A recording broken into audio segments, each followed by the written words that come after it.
Bapak Ibu Saudara yang dikasihi oleh Tuhan, seperti yang kita sudah tahu bersama bahwa topik atau judul khotbah saya kita bisa lihat via Facebook, bahkan juga via Instagram dan juga WhatsApp dan lain sebagainya. Di situ saya kasih topik Tuhan mengendalikan badai. Tuhan mengendalikan badai.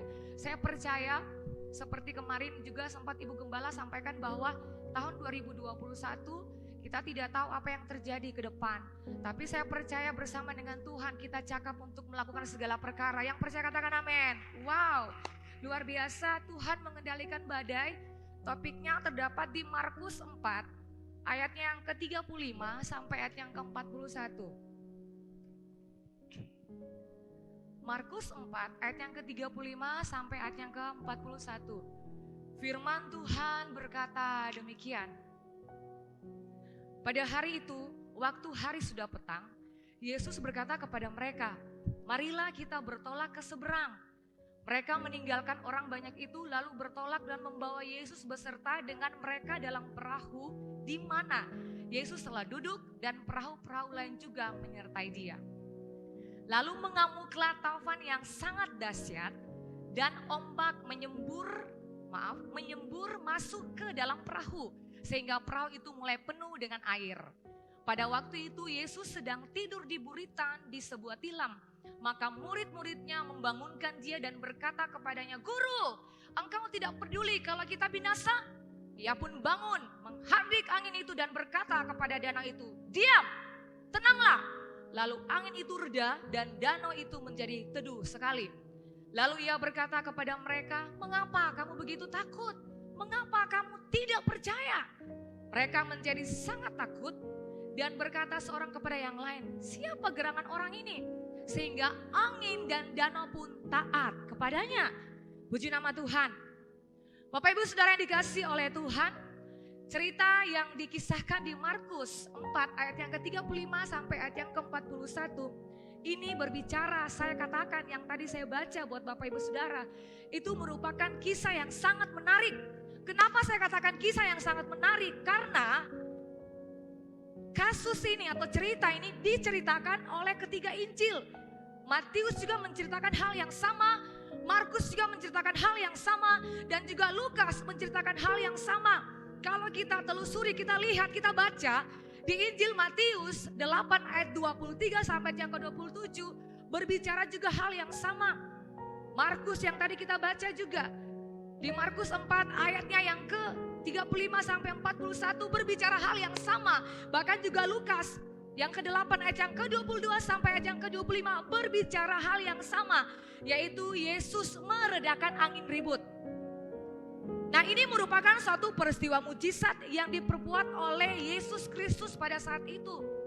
Mujizat yang dikerjakan oleh Yesus dan murid-murid terheran. Nah, peristiwa tersebut khusus dicatat dalam 3 kitab Injil sinoptik. Kenapa saya katakan Injil sinoptik? Karena sinoptik berbicara tentang kalimat-kalimat, berbicara tentang kata-kata, atau berbicara tentang ayat-ayat hampir mirip atau sama pembicaraannya atau perkataannya di Injil Matius, di Injil Markus, bahkan juga di Injil Lukas. Maka dikatakan Injil sinoptik. Jadi berbicara hal yang sama, yaitu tentang Yesus. Amin. Amin. Memiliki urutan yang sama dan banyak menggunakan kata-kata yang sama. Kemiripan di antara 3 buku tersebut sangat dekat sehingga banyak peneliti yang menandainya sebagai Injil sinoptik. Berbicara kisah yang sama itu dikatakan dengan sinoptik. Bapak Ibu Saudara dikasihi dalam Tuhan, kalau kita telusuri di antara ketiga Injil sinoptik ini, Injil Markus lah yang mencatat peristiwa-peristiwa yang pendek atau peristiwa-peristiwa yang singkat tentang permulaan tentang Yesus. Nah, sekalipun memang nama penulis tidak disebut dalam kitab ini, tetapi gereja yang mula-mula memberi kesaksian bahwa Yohanes Markus lah yang menulis kitab ini. Dia dilahirkan di satu kota yang bernama Yerusalem. Dan Yohanes Markus adalah salah satu orang Kristen pertama mula-mula pada saat itu. Dan saya percaya Markus dia menulis kitab ini karena pengilhaman, digerakkan oleh Roh Kudus. Karena pada saat itu Bapak Ibu Saudara yang dikasihi oleh Tuhan, orang-orang percaya yang ada di Roma lagi sementara diancam, lagi sementara ingin dibunuh maksudnya, bukan dibunuh. Lagi sementara ingin dibunuh, diancam oleh masyarakat Roma yang dibawa kepemimpinan oleh Kaisar Nero. Makanya Injil Markus ditulis supaya mendorong orang-orang Kristen pada saat itu supaya mereka kuat dalam Tuhan, supaya mereka mengalami sesuatu yang luar biasa dalam Tuhan. Mereka tidak berlarut-larut di balik ancaman mara bahaya bahkan membunuh orang-orang percaya pada saat itu. Maka Injil Markus itu ditulis. Yang percaya katakan amin. Karena saudara tahu, Kaisar Nero itu kaisar yang sangat kejam. Dia katakan apa saja ya, fight. Pele putus, malintang patah. Dia tidak peduli siapa orang itu. Yang penting kamu pengikut Kristus, oh ya kamu hidup benar, kamu orang percaya, langsung potong. Potong saudara, bunuh dia. Kekejaman Kaisar Nero pada saat itu. Jadi mendorong orang-orang Kristen pada saat itu supaya terus maju dan bergerak untuk mengikuti perkembangan zaman. Karena kita tahu kita ada juga pada saat ini, pada zaman yang memang benar-benar bisa mencelakakan diri kita kalau kita tidak berpaut kepada firman Tuhan. Bapak Ibu Saudara, satu keistimewaan yang luar biasa kalau Anda ada di ruangan ini. Karena orang-orang di luar sana belum tentu mereka dengar firman Tuhan. Dan Anda bersyukur waktu corona, bahkan sudah mau habis selesai corona lagi mungkin. Tapi puji Tuhan, Bapak Ibu Saudara ada di rumah Tuhan. Bukankah satu kebanggaan karena Tuhan mengasihi Anda. Tuhan mencintai kehidupan Anda. Sehingga Tuhan mau Anda dengar Injil. Bukan saya dengar, tapi lakukan. Lakukan supaya hidup kita diberkati oleh Tuhan. Yang percaya katakan amin. Jangan ada di gereja, ada di rumah Tuhan. Tapi hidup kita takar ruang di luar.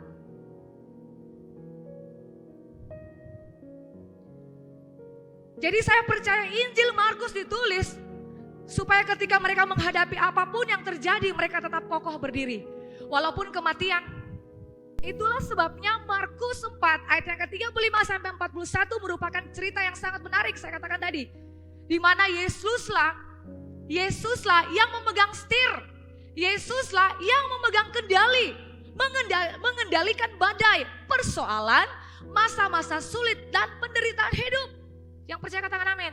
Yesuslah yang mengendalikan. Jadi ngapain? Apa yang harus ditakuti? Kalau Yesus yang mengendalikan hidup kita. Yesus mengendalikan badai, apa yang ditakuti? Katakan sampai kiri kanan, apa yang ditakuti? Wow, Bapak Ibu Saudara yang terkasih dalam Tuhan. Hidup bukanlah meratapi. Sekali lagi, hidup bukanlah meratapi dan menunggu badai hujan berlalu. Tetapi tentang bagaimana kita menikmati dan belajar menari-nari di dalam hujan itu. Jangan waktu hujan kita merenung, aduh hujan lagi, mengeluh. Hujan lagi, kapan hujan ini stop? Kalau kita terus-menerus seperti itu, kapan kita akan dewasa dalam Tuhan? Walaupun hujan terus menari, wow bersuka-suka, puji Tuhan hujan. Puji Tuhan mendung, puji Tuhan, Tuhan Yesus baik. Ya, itu yang harus dikatakan. Yang percaya katakan amin. Nah, dalam judul khotbah tentang Tuhan mengendalikan badai, ada beberapa hal penting atau 2 hal penting yang kita pelajari, yang kita bisa lihat sama-sama sesuai dengan teks pembacaan yang kita baca tadi. Di Markus 4 ayatnya yang ke-35 sampai ayat yang ke-41. Yang pertama, 2 pelajaran penting. Yang pertama, dibutuhkan sikap tenang. Wow. Dibutuhkan sikap tenang untuk menghadapi situasi yang sulit. Orang kalau menghadapi persoalan Bapak Ibu, orang kalau menghadapi masa-masa sukar, gelombang dalam hidupnya tidak bisa dengan emosi. Kalau dengan emosi semuanya akan apa? Kacau balau. Bapak-bapak yang dikasih oleh Tuhan, yang ada di ruangan ini, yang ganteng-ganteng, yang cakep-cakep, anak-anak muda, tidak bisa segala sesuatu itu diambil dengan emosi, emosional. Ya, dapat palungku 1 kali, palungku 2 kali, 3 kali langsung mati. Tidak seperti itu. Tapi ketika kita mengambil sikap tenang, redah dulu. Bila perlu tarik nafas panjang-panjang, keluarkan. Tarik nafas panjang-panjang, keluarkan. Oke, baru selesai. Jadi laki-laki harus bijak. Bapak-bapak harus bijak, berhikmat untuk menyelesaikan persoalan. Amin. Anda akan menjadi contoh yang luar biasa, patron, model yang luar biasa kalau Anda mengambil langkah itu. Yang percaya katakan amin. Nah Bapak Ibu Saudara, ayat ke-37 sampai ayat yang ke-39, lalu mengamuklah taufan yang sangat dahsyat dan ombak menyebur masuk ke dalam perahu, sehingga perahu itu mulai penuh dengan air. Pada waktu itu Yesus sedang tidur di buritan di sebuah tilam, maka murid-muridnya membangunkan dia dan berkata kepadanya, Guru, engkau tidak peduli kalau kita binasa? Dia pun bangun menghardik angin itu dan berkata kepada danau itu, diam, tenanglah. Lalu angin itu reda dan danau itu menjadi teduh sekali. Bapak Ibu Saudara yang dikasihi oleh Tuhan. Setelah Yesus mengajar, orang banyak yang datang dari Galilea dan juga datang dari Yudea. Nah ketika mereka mendengar ceramah atau perkataan-perkataan baik, kabar-kabar baik yang diceritakan oleh Yesus tentang kebaikan, tentang hal-hal yang hebat. Nah dia meninggalkan kerumunan orang banyak. Waktu dia ada di Galilea, waktu dia ada di Yudea dalam kerumunan orang banyak. Waktu dia selesai menyampaikan sesuatu yang luar biasa, dia meninggalkan kerumunan orang banyak. Dan bersama para murid dia bertolak. Dia bertolak ke daerah yang namanya Gerasa. Nah waktu perjalanan ke Gerasa Bapak Ibu Saudara, dalam perjalanan itu mereka naik perahu. Jadi mereka naik kole-kole mungkin pada waktu dulu. Tahu kole-kole Bapak Ibu Saudara, nah itu tuh kalau satu kali badai langsung kole-kole itu dia tabanting, itu dia tak lepas. Dia langsung bisa mati di situ. Dia berlayar dengan perahu di daerah orang Gerasa. Tetapi saudara yang dikasih, Bapak Ibu Saudara dikasih dalam Tuhan, dalam perjalanan menuju ke tempat itu, mereka melewati Danau Galilea. Danau Galilea itu dia danaunya, wow. Siapa yang rindu untuk datang ke Danau Galilea? Amin, amin, amin. Terjadi dalam nama Yesus, terjadi. Haleluya. Nah dalam perjalanan menuju ke tempat itu, mereka melewati Danau Galilea. Danau Galilea disebut juga dengan Danau Genesaret, bahkan juga Danau Kineret dan juga Danau Tiberias yang memiliki luas sekitar 166 km dan dalaman itu 43 meter ke bawah. Nah, Danau Galilea merupakan muara dari Sungai Yordan yang mengalir dari arah utara. Nah, dalam keadaan biasa, Danau Galilea tampak itu tenang. Dia tampak tenang. Tetapi sewaktu-waktu bisa terjadi badai, bisa terjadi gelombang, bisa terjadi sesuatu yang tidak diinginkan. Nah Danau Galilea memang terletak di lembah yang dikelilingi bukit-bukit. Sehingga memungkinkan Bapak Ibu, angin bertiup itu tiba-tiba itu dia kencang dari bukit tersebut. Sehingga ya orang-orang yang mungkin pada saat itu lagi sementara berlayar bisa saja mereka dihantam oleh badai. Mereka dihantam oleh angin ribut yang menyerang pada saat itu. Nah ini yang dialami oleh Yesus dan juga para murid pada saat itu. Nah saatnya tiba Yesus dan murid-murid mendapatkan badai taufan yang sangat dahsyat. Dan ombak yang menyembur masuk ke dalam perahu mereka. Sehingga perahu itu mulai penuh dengan air. Dan membuat mereka murid-murid panik, cemas dan takut. Mereka tidak tahu harus berbuat apa. Sedangkan Yesus apa yang dia alami? Dia tidur di buritan. Dia tidur nyenyak. Dan saya percaya Bapak Ibu, Yesus pada saat itu pasti dia tahu akan ada badai. Karena dia kan maha tahu. Yang percaya katakan amin. Dia maha hadir. Jadi sebelum mereka akan pergi ke Gerasa, dia akan tahu akan jadi badai. Makanya dia santai saja. Karena kemungkinan besar pada saat itu Yesus tidur. Karena perjalanannya melayani orang-orang banyak. Jadi waktunya dia beristirahat. Katakan beristirahat. Nah sudah goncangan seperti itu, badai menghantam perahu mereka begitu kuat. Sepertinya Yesus tidak bertindak apa-apa atau menolong mereka. Yesus diam saja padahal gelombang yang begitu kuat. Nah ini yang dialami oleh para murid. Mungkin ketakutan, cemas, pusing, muntah-muntah, mual-mual karena dengan kondisi seperti itu. Yesus diam saja. Yesus tidak bikin apa-apa. Kok Yesus tidak merasakan sesuatu? Apakah Yesus tidak care dengan mereka? Apakah Yesus tidak mengasihi mereka? Nah saya percaya Bapak Ibu Saudara, Yesus pasti tahu bahwa di danau nanti akan ada badai. Ada gelora, ada gelombang. Karena dia adalah Allah yang saya katakan tadi, Maha Tahu. Jadi ia yang mengajak mereka untuk bertolak ke seberang. Kelihatannya sengaja ia mencari apa Bapak Ibu? Mencari bahaya. Dia mau lihat ini murid-murid ini percaya kasih yang parbeta. Padahal setiap hari dengan dia loh. Murid-murid ini tenang kasih. Padahal apa yang terjadi? Mereka tidak mengenali. Cuman hanya tahu Yesus. Tapi tidak kenal siapa itu Yesus. Buktinya Bapak Ibu Saudara, ketika gelombang mereka takut, cemas, bimbang, ragu. Bukan cuma sekedar tahu. Jangan sampai kita di ruangan ini juga seperti itu. Kita hanya tahu Tuhan, tapi kita tidak mengenali Yesus secara pribadi. Itu masalah besar buat kita. Katakan sampai kiri kanan, masalah besar buat kita. Ya, karena kita cuma kenal. Kita cuma tahu, maaf, tidak kenal siapa itu Yesus. Nah Bapak Ibu Saudara yang dikasihi oleh Tuhan, ia sendiri memanggil atau mengajak murid-murid untuk menyeberangi danau. Sebenarnya dengan tujuan, bayangkan, jadi dia mengajak murid-murid untuk berjalan melayani bersama-sama dengan dia yang pada saat itu pergi ke daerah Gerasa. Ada satu tujuan sebenarnya. Jadi gelombang itu datang, ya angin ribut itu datang menghantam perahu mereka, menghantam kole-kole mereka. Ya, itu ada satu tujuan supaya nama Yesus dimuliakan, nama Yesus ditinggikan ketika Yesus meredakan angin itu. Amin. Makanya Yesus bilang kepada laut itu, ya, danau itu, diam, tenang. Langsung mereka menganga. Langsung mereka, dia ini siapa? Bayangkan, ada dengan murid-murid tidak tahu itu dia itu siapa. Oh haleluya, katakan oh haleluya. Murid-murid menganga, saudara, itu apa yang terjadi? Oh luar biasa. Itu yang saya katakan tadi, jangan sampai kita mengalami hal yang demikian. Saya percaya kita punya persoalan, masalah seberat apapun, tenang dulu. Jangan langsung ambil tangan para pria, bahkan juga bapak-bapak, jangan ambil tangan langsung tampilin istri. Jangan. Itu tidak benar, itu tidak alkitabiah. Tenang dulu dan biarkan nanti Tuhan yang selesaikan. Yang percaya katakan amin. Jadi Bapak Ibu Saudara yang dikasih oleh Tuhan, semua ada dalam kedaulatannya Allah. Jadi sekali lagi tujuan supaya ia bisa mempunyai kesempatan untuk menyatakan dirinya sendiri sebagai Allah dari laut maupun dari tanah kering.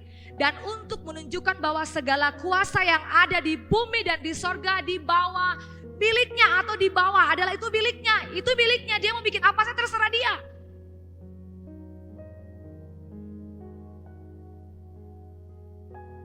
Dia hanya menunjukkan kepada orang percaya bahwa dia adalah Mesias, Sang Juru Selamat Allah yang maha tinggi. Dia bisa menatakan badai, dia juga bisa mengendalikan badai. Yang percaya katakan amin. Itu sebabnya Bapak Ibu Saudara, respon kita dalam menghadapi persoalan hidup yaitu dibutuhkan sikap yang tenang dalam kondisi atau situasi yang sulit sekalipun. Tenang dan dengar Tuhan bicara.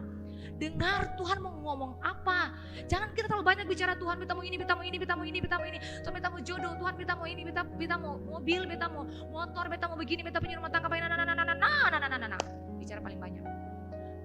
Ya saudara, tidak seperti tapi tenang. Tuhan mau bilang apa? Seperti biasa Ibu Gembala kalau berdoa menyembah Tuhan, Tuhan mau ngomong apa? Tuhan silakan bicara. Nah, tenang dengar Tuhan bicara. Dan ketika kita dengar Tuhan bicara, dan saya percaya ada solusi, ada jalan keluar yang Tuhan kasih buat kita. Jangan bacico. Tuhan belum ngomong, Tuhan ngomong sesuatu. Tuhan ngomong apa? Saudara, orang kalau hidup dalam roh dia tahu itu suara Tuhan atau bukan suara Tuhan. Jangan kita cuma mengada-ngada, beta dengar suara Tuhan. Jangan saudara. Kita tahu dia punya buah, kita lihat dia punya hasil, dia mendatangkan jiwa-jiwa, karakternya baik, oh iya itu dari Tuhan. Dia terkonek, hati dengan hati terkonek, oh iya itu dari Tuhan. Apa kalau kehidupan doanya luar biasa, kehidupan doanya tuh dahsyat, terkonek, oh iya itu suara Tuhan, oh iya itu dari Tuhan. Dengar dia bicara, dia mau kasih rema, dia mau kasih logos, supaya ada penguatan untuk menghadapi di tahun 2021 yang penuh dengan tanda tanya. Kita tidak tahu apa yang terjadi. Waktu corona terjadi di tahun 2020 kita tidak tahu. Kok bisa terjadi seperti ini? Itulah Tuhan. Tapi saya percaya semua anak-anak Tuhan akan dilindungi secara luar biasa. Tidak akan ada mara bahaya, malapetaka terkena. Dan puji Tuhan, kita bersyukur jemaat Tuhan kena corona tapi tidak ada yang meninggal. Tapi semua dalam keadaan yang sehat, baik-baik saja. Bukankah Tuhan yang memelihara hidup kita? Yang percaya katakan amin. Ya saudara, apa yang ditakutkan sebenarnya? Itu berpulang dari diri kita sendiri. Nah, Bapak Ibu Saudara, sering kali kita percaya bahwa Tuhan memegang kendali ketika segala hal berjalan sesuai dengan baik, dengan mulus. Oh iya, Tuhan itu baik, Tuhan itu hebat, Tuhan itu luar biasa. Karena semua persoalan tidak ada mulus, berjalan dengan ya biasa-biasa, tidak ada apa-apa. Kita berada di zona nyaman.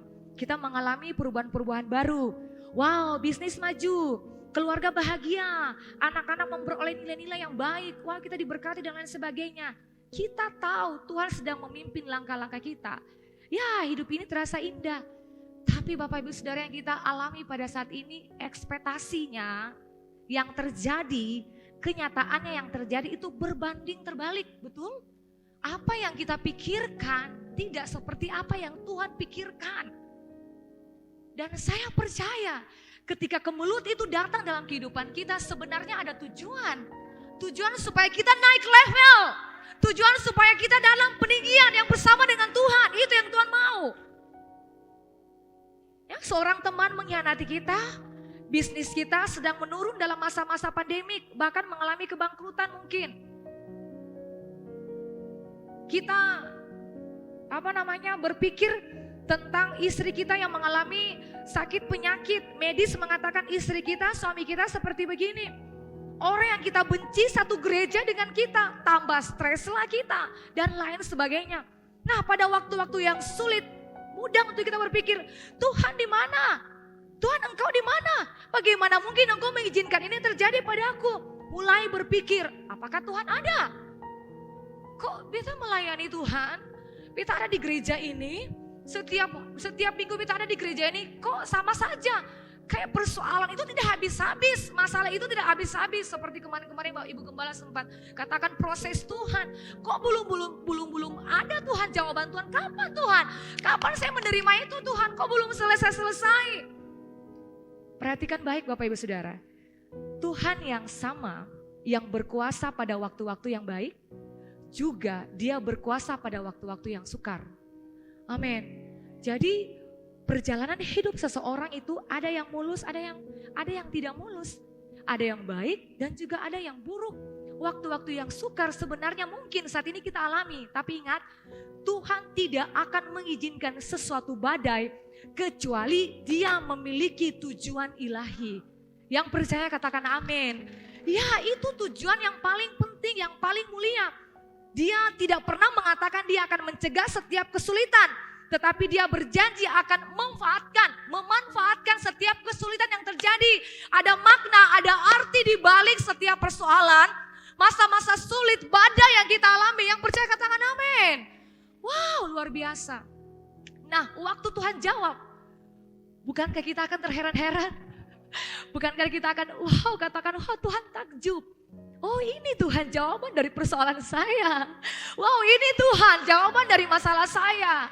Itu yang membuat orang-orang yang semakin hari semakin jatuh cinta sama Tuhan.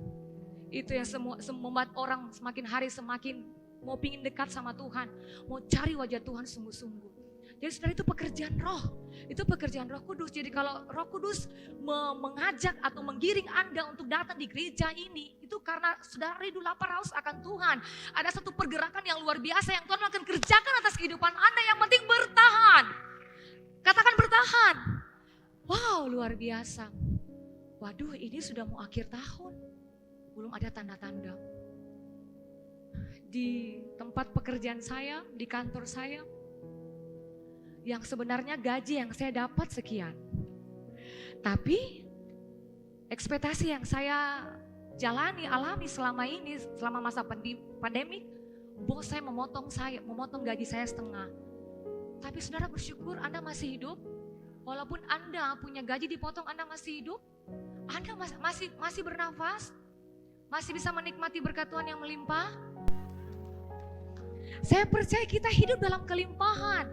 Satu janji Tuhan yang luar biasa, ya seperti yang dinubuatkan oleh Ibu Gembala, almarhum juga Bapak Gembala, bahkan juga hamba-hamba Tuhan yang ada di gereja ini. Tidak ada jemaat Tuhan yang miskin.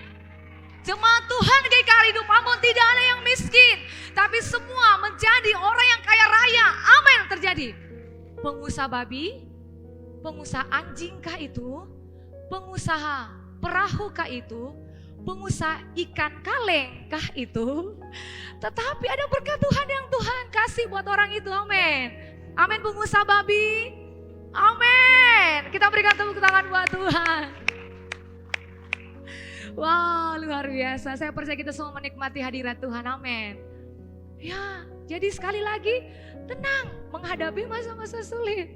Apa yang ditakutkan? Mau apapun yang dunia lagi sementara membisik-bisik di telinga kita di tahun 2021 akan terjadi begini. Oh, ada lagi virus yang mematikan, vaksin dan lain sebagainya. Kasih tinggal saja. Angin lalu, yang penting kita tetap berjaga-jaga. Yang penting tetap ada pada protokol kesehatan. Karena itu ketaatan pemerintah Bapak Ibu dan harus ditaati. Yang percaya katakan amin. Amin. Ya. Dan saya percaya kita ada dalam perlindungan Tuhan yang luar biasa. Kuncinya Tuhan akan mengatur angin badai untuk mendorong Anda ke tempat yang Dia inginkan. Jadi badai itu Dia dorong. Kan seperti ibaratnya waktu Yesus dan murid-muridnya ke Gerasa kan. Apakah mereka tidak sampai ke sana? Sampai ke tempat tujuan. Tapi mereka menghadapi badai dulu di tengah jalan. Ada tujuan, ya. Tapi puji Tuhan, Tuhan memelihara mereka sampai ke sana dengan tidak kekurangan satu apapun. Betul. Nah itu yang Tuhan izinkan atau Tuhan inginkan dalam kehidupan kita. Tuhan akan mengatur angin badai untuk mendorong Anda ke tempat yang Dia inginkan. Apa yang Dia inginkan? Hal-hal yang besar, hal-hal yang mewah, hal-hal yang spekta dalam kita sebagai anak-anaknya. Seperti firman Tuhan berkata di Ayub 42 ayat yang kedua. Aku tahu bahwa Engkau sanggup melakukan segala sesuatu dan tidak ada rencanamu yang gagal. Amin. Wow, itu yang Tuhan inginkan.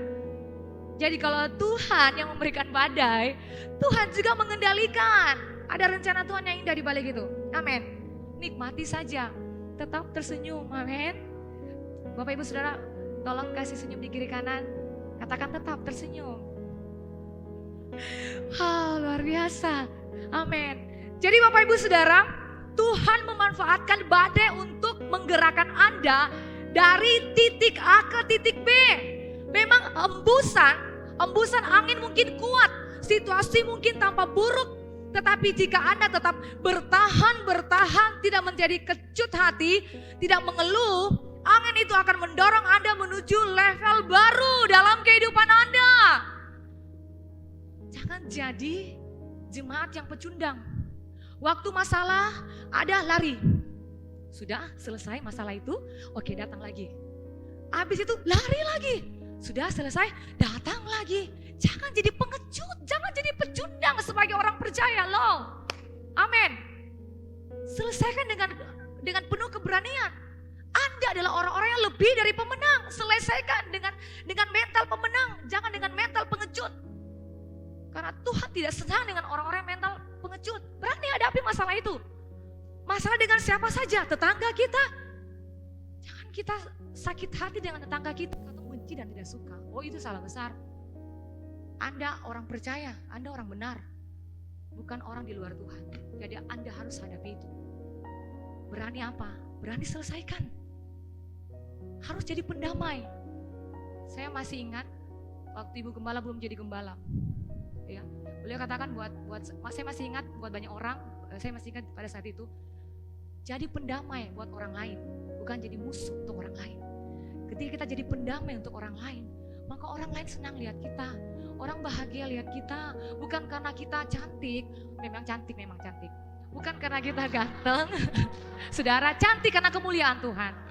Bukan itu saudara, tapi karena Tuhan kan datang ke surga untuk mendamaikan kita. Allah dengan manusia, manusia dengan manusia, amin. Ya jadi Tuhan yang sama, kita harus berdamai, amin. Berdamai, jangan bermusuhan. Saya percaya momen Natal kemarin ada yang sudah berdamai, amin. Suami dengan istri yang sudah bertahun-tahun tidak bicara, tolong berdamai. sekarang ini berdamai. Dan saya percaya sudah berdamai, amin. Teman-teman yang sudah berpuluh-puluh tahun saya bicara itu, tolong bicara sekarang juga. Tolong bicara sekarang juga. Jangan lama-lama lagi. Tuhan semua datang. Tuhan semua ambil katong. Kalau Tuhan ambil katong dengan keadaan baik, puji Tuhan seperti almarhum gembala. Tapi kalau Tuhan ambil dalam keadaan yang jahat, oh haleluya. Kita sudah tahu tempat kita di mana. Di mana? Di rumah papi. Di mana? Di neraka. Nah, itu yang Tuhan ngomong, itu yang Tuhan sampaikan. Jadi angin itu akan mendorong Anda menuju level baru dalam kehidupan Anda, amin. Jadi terima kasih Tuhan, badai hidup, persoalan hidup mendorong saya, menekan saya untuk saya naik ke level yang lebih tinggi. Peninggian itu datang dari Tuhan. Kapan saja Tuhan mengangkat kita, karena kita bertahan untuk menghadapi badai hidup. Yang percaya katakan amin. Api panas. Bapak Ibu Saudara, contoh orang-orang hebat dalam Alkitab bisa tenang dalam menghadapi badai hidup. Kita lihat contoh yang pertama yaitu Yusuf. Saudara tahu, wow, saya lihat Yusuf ini kehidupannya amat sangat menderita. Dia adalah anak kesayangan dari Yakub. Sebab Yusuf lahir di masa tua Yakub dari istri kesayangannya yaitu Rahel. Karena itulah Yakub memanjakan Yusuf. Ia membelikan jubah yang indah kepada Yusuf. Nah, disitulah saudara-saudaranya cemburu, iri hati kepada Yusuf karena papanya Yakub lebih mengasihi, lebih mencintai mengasihi Yusuf lebih dari saudara-saudaranya. Nah, maka karena ada iri hati, ada cemburu, timbul apa? Timbul kejahatan. Betul? Karena ada iri hati, karena ada cemburu, maka timbul kejahatan.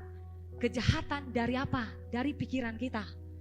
Jahat, osematika,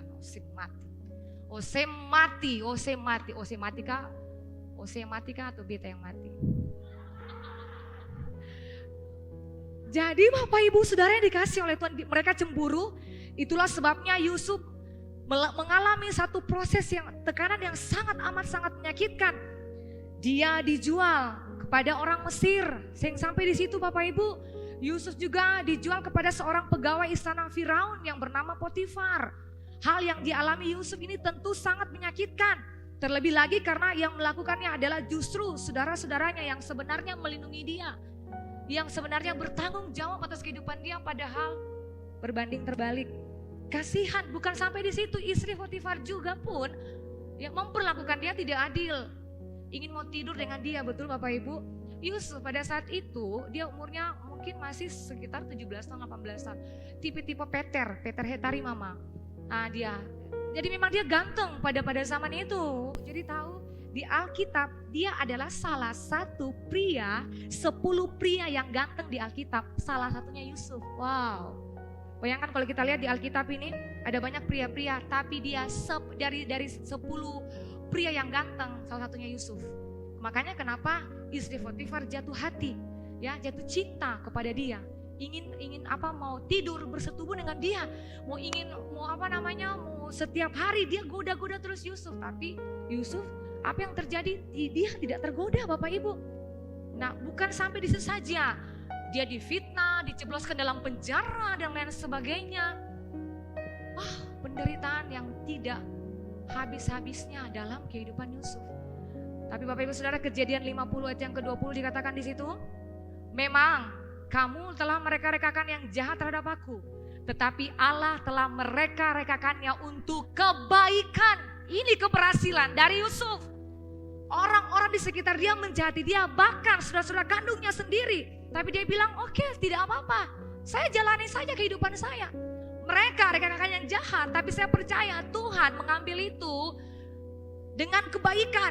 Ada sisi positif yang luar biasa. Dia bertahan, akhirnya ending kisah hidup dari Yusuf. Apa yang terjadi? Dia menjadi Perdana Menteri di Mesir. Jadi proses demi proses yang dialami oleh Yusuf membawa dia next level. Membawa dia dalam peninggian yang luar biasa dengan Tuhan. Yang kedua Musa, dengan cepat. Musa dikenal sebagai pemimpin besar Israel. Dia juga memimpin 2 juta orang Israel pada saat itu. Keluar dari Mesir menuju tanah perjanjian. Dan saya lihat kehidupan dari Yusuf ini, dari Musa ini berhasil. Dia berhasil untuk mengeluarkan bangsa Israel dalam perbudakan pada saat itu. Dan saya percaya waktu dia menghadapi itu dia tenang. Dia tidak bilang sampai sudah bisa saya menjadi pemimpin lain. Pemimpin itu setengah mati, Ibu Gembala. Ya tidak gampang. 2 juta orang, 2 juta karakter, belum istri-istri yang cerewet-cerewet, belum juga anak-anak. Haleluya, dia harus hadapi. Setiap hari dia hadapi keluhan. Setiap hari bangsa itu bersungut-sungut, menggerutu. Bayangkan dia dengar, tapi dia tenang. Puji Tuhan, dia berhasil mengeluarkan bangsa Israel dari tanah Mesir. Dia adalah salah satu orang yang tenang dalam Alkitab, yang dicatat dalam Alkitab. Yang berikut juga Naomi. Kalau kita lihat kehidupan Naomi juga mengalami hal yang sama, Bapak Ibu Saudara. Karena waktu kelaparan terjadi di Betel pada saat itu, Saudara. Nah, mereka pergi ke Moab, Bethlehem, maaf. Mereka pergi ke Moab. Suami dan anak-anaknya karena kelaparan meninggal. Bayangkan Naomi sendiri, Mama merasakan hal yang sama. Mama Gembala, kalau ketemu kehilangan orang yang ketemu cintai, apa yang terjadi Bapak Ibu? Waduh, sakitnya minta ampun. Itu yang dialami oleh Naomi. Tapi dia tetap tenang, dia tetap berhasil. Hasil ending dari kehidupan Naomi, wah puji Tuhan. Dia menikmati hal yang luar biasa, dia kembali ke Bethlehem, dia menuai. Yang tadinya itu ada kelaparan, tapi sekarang dia menuai, jelai yang luar biasa.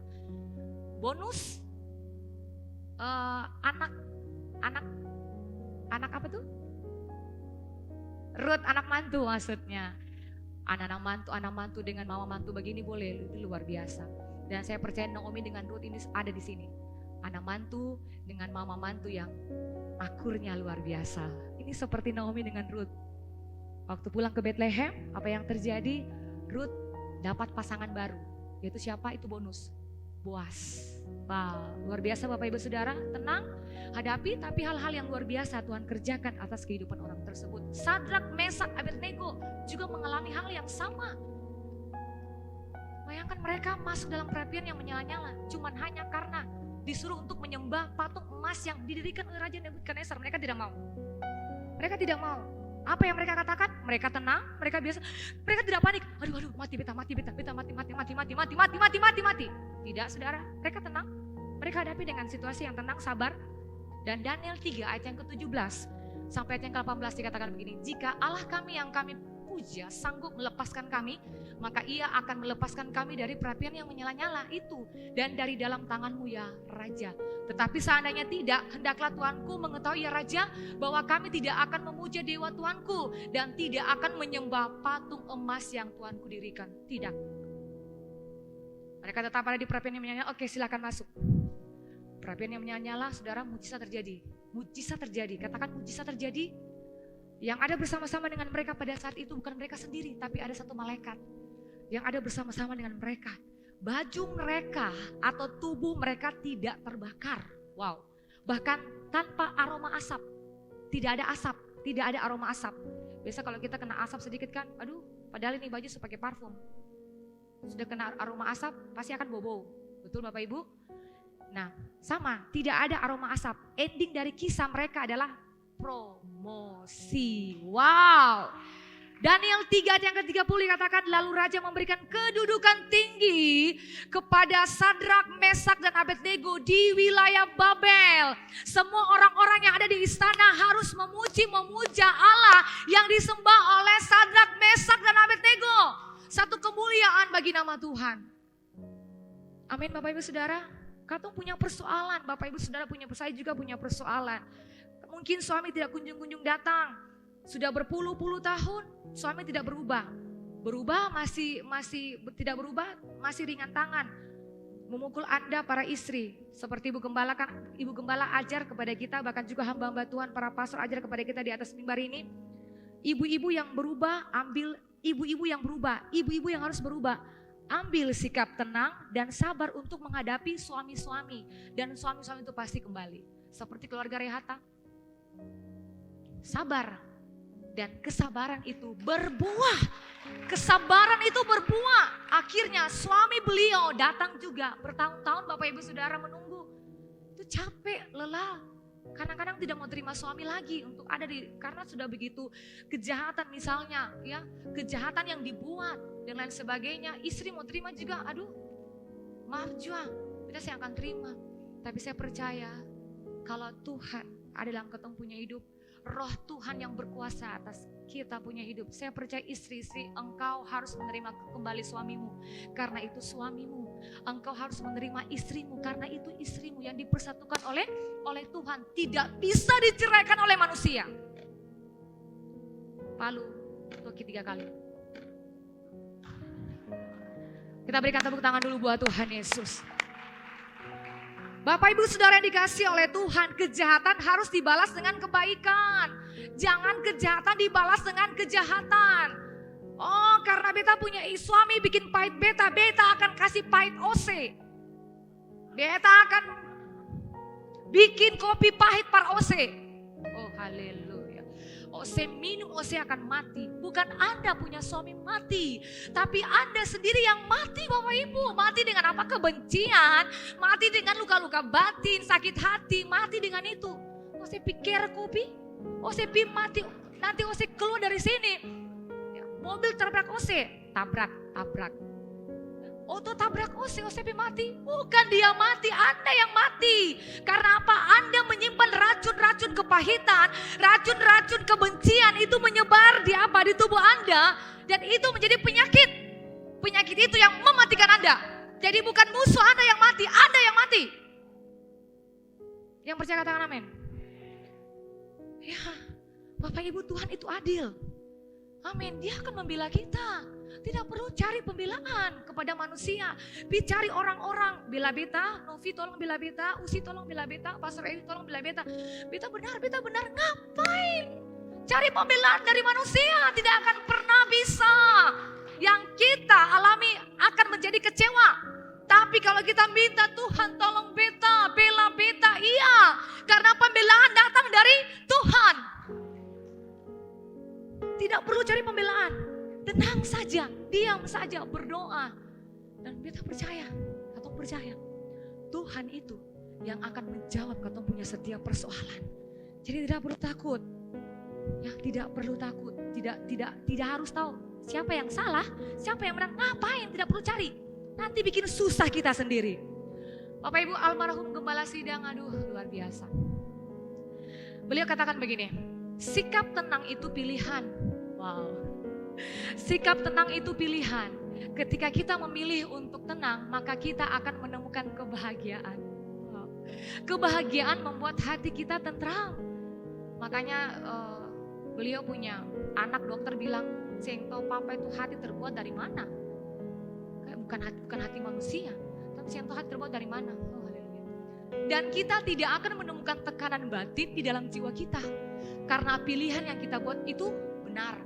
Punya pilihan benar, yaitu hidup bahagia. Dan kita merasakan kedamaian pikiran. Nah, kalau pikiran kita tenang, biar kita makan apa saja, makan apa adanya, kita pasti tidur dengan nyenyak. Ya, bangun terasa segar, hidup terasa enteng dan ringan. Wow. Makanya saya senang lihat Ibu Gembala, apapun yang terjadi, menari. Dan ini dihadapi oleh orang-orang yang memiliki kedewasaan rohani. Bukan soal umur yang semakin hari semakin dewasa rohani, tetapi Bapak Ibu Saudara, oh dia tua di gereja, tetapi kelakuan seperti anak-anak. Sudah tua di gereja tapi kelakuan seperti anak-anak. Ada yang umur mereka masih muda di gereja, tetapi mereka memilih untuk dewasa dalam Tuhan. Bapak Ibu, kedewasaan rohani bukan soal umur, tetapi tingkat berpikir yang sudah mapan. Itu yang disebut dengan kedewasaan rohani. Mau umur tua atau umur muda, tapi mereka punya tingkat berpikir yang baik, bijak. Orang-orang berhikmat, dia bisa menyelesaikan persoalan. Oke, dewasa. Biar dia umur 17 tahun seperti Yusuf. Tapi kalau dia sudah bisa menghadapi persoalan, oh dia mapan. Karena dia punya tingkat berpikir yang mapan. Punya tingkat berpikir yang baik. Jadi perlu diketahui bahwa Allah sendiri tidak mau menghancurkan hidup saudara dan saya, betul? Karena Allah itu adalah Allah yang maha kasih, maha pengampun, bahkan juga maha panjang sabar. Dia sangat mengasihi kita orang berdosa. Mungkin saudara bisa berkata bahwa, tapi kan hidup saya ini hancur karena si A, si B, karena si C, karena si D, karena si Z. Beta begini karena dia. Beta pergi karena dia. Karena dia, beta begini gara-gara dia. Oke. Saya setuju Bapak Ibu Saudara. Tetapi tidak semua. Hanya sebagian saja yang saya setuju. Tetapi dengar jemaat Tuhan. Yang membuat diri saudara hancur, ini kata almarhum gembala. Yang membuat diri saudara hancur total adalah karena, ingat baik, catat baik. Karena saudara meresponi perbuatan orang lain secara negatif. Semua negatif, padahal orang itu tidak negatif. Anda sendiri saja yang berpikir, oh kayaknya dia benci beta kah, oh kayaknya dia tidak suka beta, makanya dia seperti itu dengan beta. Hello, tidak seperti itu. Anda kalau Anda dewasa rohani, secara rohani, ngapain Anda berpikir seperti itu? Karena orang-orang seperti itu tidak akan pernah berpikir Anda seperti itu, Anda saja. Makanya yang menghancurkan diri Anda bukan orang lain, katakan bukan orang lain. Tapi yang menghancurkan diri Anda sendiri. Yusuf. Dia tenang, dia sabar. Walaupun saudara-saudara menghancurkan dirinya. Tapi apakah dia balas Bapak Ibu? No. Katakan no.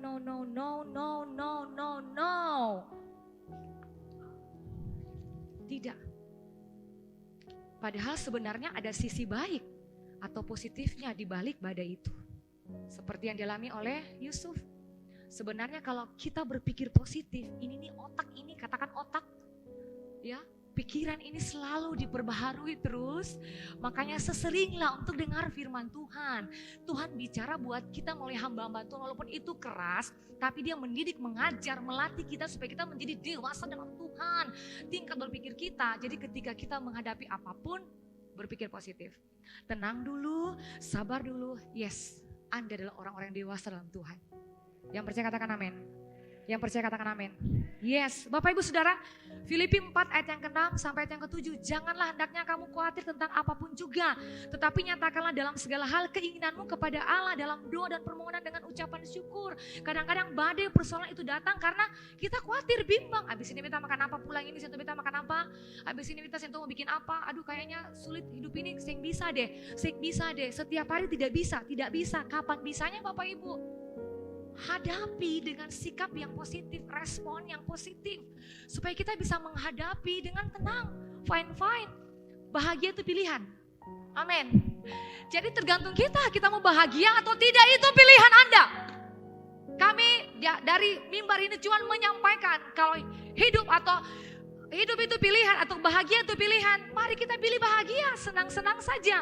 Bukan berarti kita menderita atas penderitaan orang lain. No. Tidak seperti itu Bapak Ibu. Tetap kita balas dengan kasih.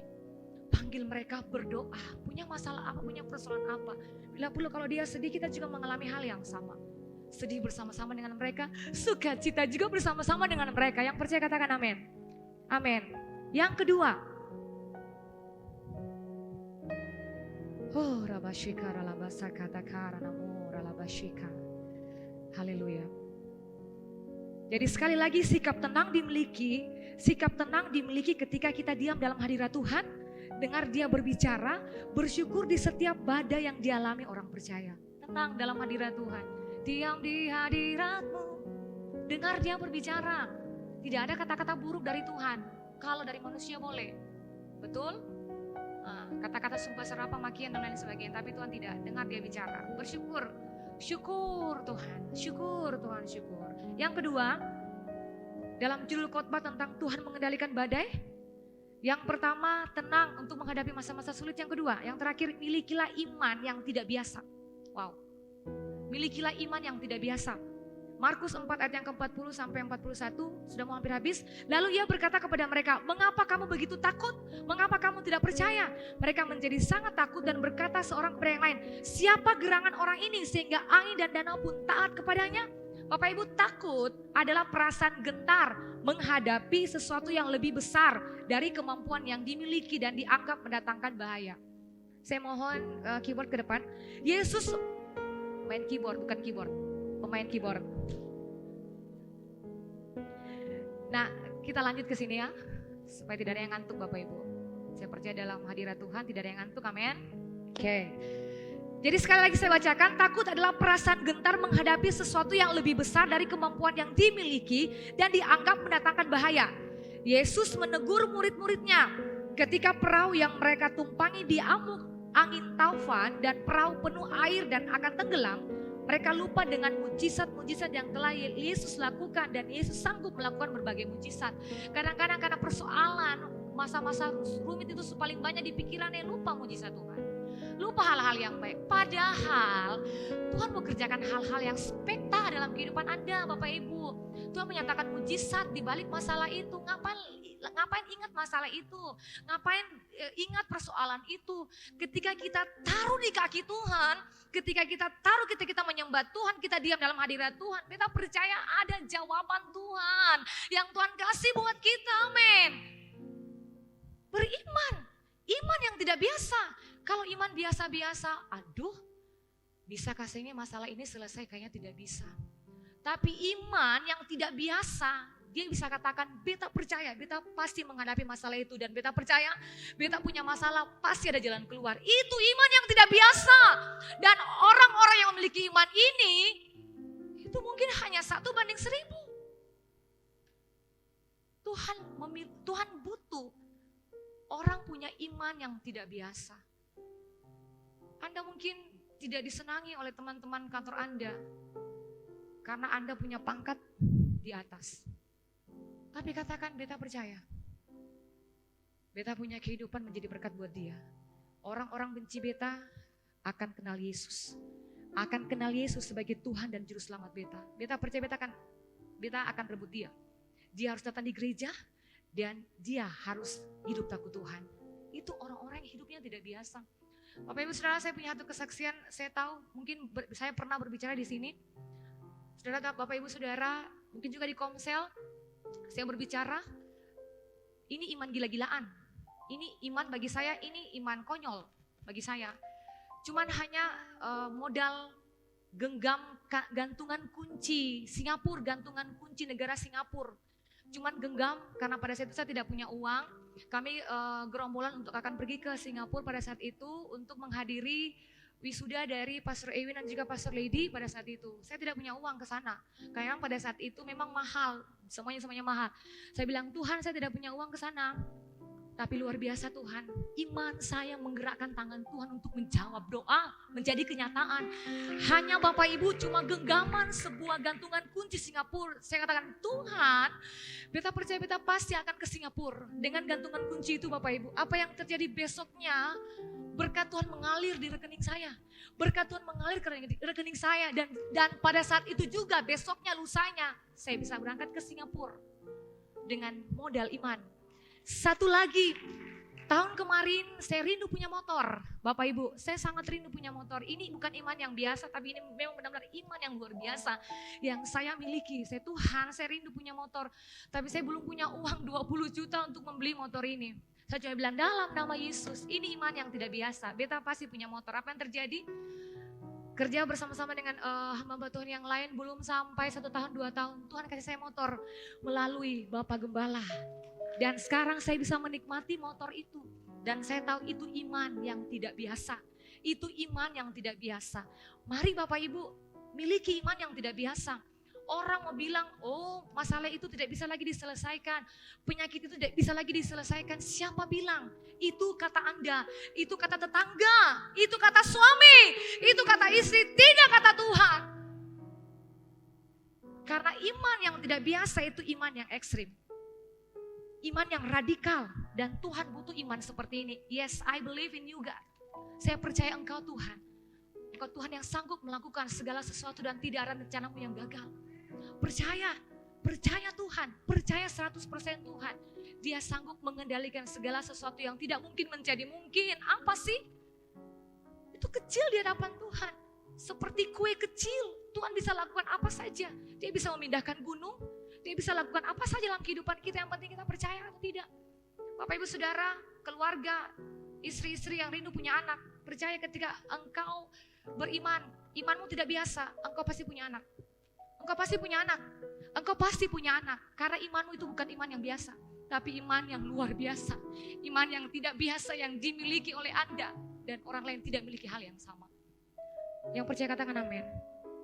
Iman yang tidak biasa yang dimiliki oleh Yesus mendemonstrasikan kuasa supranatural terjadi bagi murid-murid yang menyaksikan pada saat itu. Di mana Tuhan mengendalikan badai hidup. Murid-murid tercengang, terheran-heran melihat atraksi Yesus yang meredakan badai. Tujuannya supaya mereka percaya Tuhan. Amin. Jadi setiap persoalan, setiap masalah percaya Tuhan. Semua kita bangkit berdiri. Kita percaya Tuhan. Kita percaya kuasa supranatural terjadi. Karena gereja ini bergerak dengan kuasa supranatural, maka mari sama-sama kita semua bergerak dengan supranatural. Haleluya. Milikilah iman yang tidak biasa. Melakukan apa saja di luar akal sehat atau nalar manusia. Oh, ralabashika, ralabasaka.